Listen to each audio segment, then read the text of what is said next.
आखिर देश के गृह मंत्री को क्यों कहना पड़ रहा है कि वो खड़गे साहब के आनंद के लिए इस्तीफा भी दे देंगे? दरअसल राज्यसभा में संविधान पर चर्चा हो रही थी। इसका जवाब देने के लिए सरकार की तरफ से राज्यसभा में देश के गृह मंत्री अमित शाह पहुंचे। उन्होंने एक एक करके तमाम मुद्दों पर विपक्ष को आड़े हाथों लिया। इसी दौरान उन्होंने अपने भाषण में बाबा साहेब अंबेडकर का भी जिक्र किया।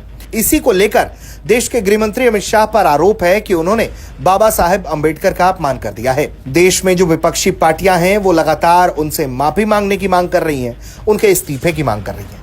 वहीं देश के गृह मंत्री का कहना है दरअसल उन्होंने बाबा साहेब का अपमान नहीं किया है और बाबा साहेब का अपमान शुरुआत से ही कांग्रेस करती आई है और अब भी उनके बयान को गलत तरीके से तोड़ मरोड़ कर पेश किया जा रहा है।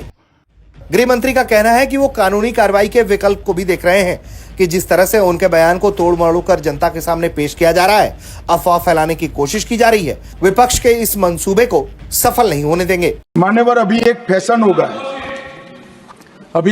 गया है, अंबेडकर अंबेडकर अंबेडकर अंबेडकर अंबेडकर अंबेडकर। इतना नाम अगर भगवान का लेते हैं तो 7 जन्मों तक स्वर्ग मिल जाता। अच्छी बात है ना? सुनिए तो, सुनिए ना, आप सुनिए ना, मैं बताता हूं। हमें तो आनंद है कि अंबेडकर का नाम लेते हैं। अंबेडकर का नाम अभी 100 बार ज्यादा लो, परंतु साच अर्थ में अंबेडकर जी के प्रति आपका भाव क्या है ये मैं बताता हूं। मान्यवर, अंबेडकर जी को देश की पहली कैबिनेट से इस्तीफा क्यों दे दिया? अंबेडकर जी ने कई बार कहा कि अनुसूचित जातियों और जनजातियों से हुए व्यवहार से मैं असंतुष्ट हूं। सरकार की विदेश नीति से मैं असहमत हूं और आर्टिकल 370 से मैं असहमत हूं। इसलिए वो छोड़ना चाहते थे। उनको आश्वासन दिया गया, आश्वासन पूरा नहीं हुआ।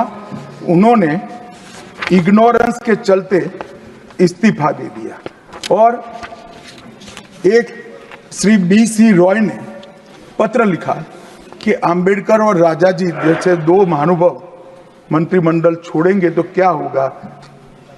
तो नेहरू जी ने उनको जवाब में लिखा है, राजा जी के जाने से तो थोड़ा बहुत नुकसान होगा, अंबेडकर के जाने से मंत्रिमंडल कमजोर नहीं होता है। मान्यवर, ये विचार जो खड़गे जी कह रहे हैं ना, क्या आपत्ति है? जिसका विरोध करते हो उसका वोट के लिए नाम देना है, कितना उचित है? क्योंकि अब अंबेडकर जी को मानने वाले पर्याप्त संख्या में आ गए हैं, इसलिए आप अंबेडकर अंबेडकर कर रहे हो। मान्यवर, मुंबई के मेयर ने एक पत्र लिखा था कि मऊ में अंबेडकर जी का स्मारक बनाना चाहिए। मऊ में जो अंबेडकर जी का जन्म स्थान था, सुझाव लिखा। उन्होंने कहा आमतौर पर स्मारक निजी पहल से बनाने चाहिए। यदि सरकार किसी प्रकार की सहायता करती है तो वो उचित नहीं होगा। उनके कितने स्मारक बने साहब? कोई स्मारक अंबेडकर जी का नहीं बना, देश भर में नहीं बना। अंबेडकर जी के स्मारक कब बने? जब भारतीय जनता पार्टी सत्ता में आई, तब मऊ में डॉक्टर अंबेडकर के जन्म स्थान पर स्मारक बना। लंदन में अध्ययन करते थे, वहां स्मारक बना। खड़गे जी मेरा इस्तीफा मांग रहे हैं।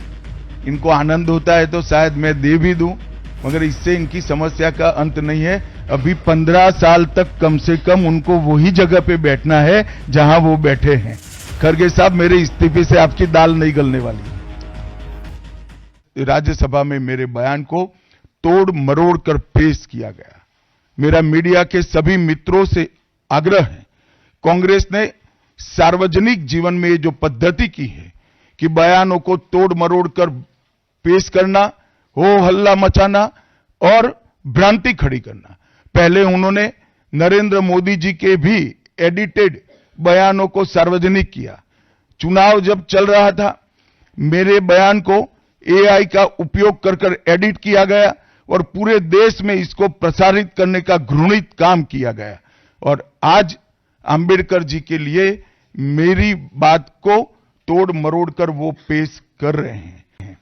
मैं कांग्रेस के अध्यक्ष खड़गे जी को भी कहना चाहता हूं, खड़गे साहब, आपका तो कम से कम दायित्व बनता है, क्योंकि आप उस वर्ग से आते हो जो वर्ग के लिए बाबा साहब आंबेडकर जी ने पूरा जीवन समर्पित किया।